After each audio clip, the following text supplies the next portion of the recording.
Kwa tuombe kwa ajili ya mwezi wa tano. Mwezi wa tano ni mwezi wa neema. Neema ya Bwana ikatembee na sisi kuanzia tarehe 1 ya mwezi wa tano mpaka tarehe ya mwisho wa mwezi wa tano.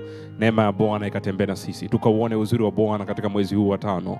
Tukaone kumiliki katika mwezi huu wa tano. Tukaone kustawi katika mwezi huu wa tano. Tukaone kuongezeka katika mwezi huu wa tano. Tukazione baraka za Bwana katika mwezi huu wa tano. Kuanzia tarehe 1 ya mwezi wa tano mpaka tarehe ya mwisho wa mwezi wa tano. Tukazione baraka za Bwana kuanzia tarehe 1 ya mwezi wa tano mpaka tarehe ya mwisho wa mwezi wa tano. Tukazione baraka za Bwana. Baraka za Bwana zikamiminike katika maisha yetu katika mwezi huu wa tano. Baraka za Bwana zikamiminike katika jina la Yesu Kristo mwana Mungu aliye hai. Katika mwezi huu wa tano, baraka za Bwana zikamiminike katika maisha yetu, katika kila eneo la maisha yetu. Tukazione baraka za Bwana.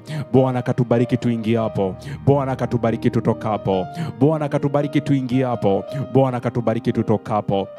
Katika jina la Yesu Kristo mwana Mungu aliye hai. Tukauone wema wa Bwana, tukauone na uzuri wa Bwana. Katika jina la Yesu Kristo mwana Mungu aliye hai. Mabaya kila aina ambayo adui ameyapanga yatokee mwezi huu, tunayakataa kwa jina la Yesu Kristo. Kila mipango mibaya ya adui haina mamlaka katika jina la Yesu Kristo. Bwana Yesu akatufunike kwa damu yake, akatufunike kwa uzuri wake, akatufunike kwa neema yake katika jina la Yesu Kristo. Amen.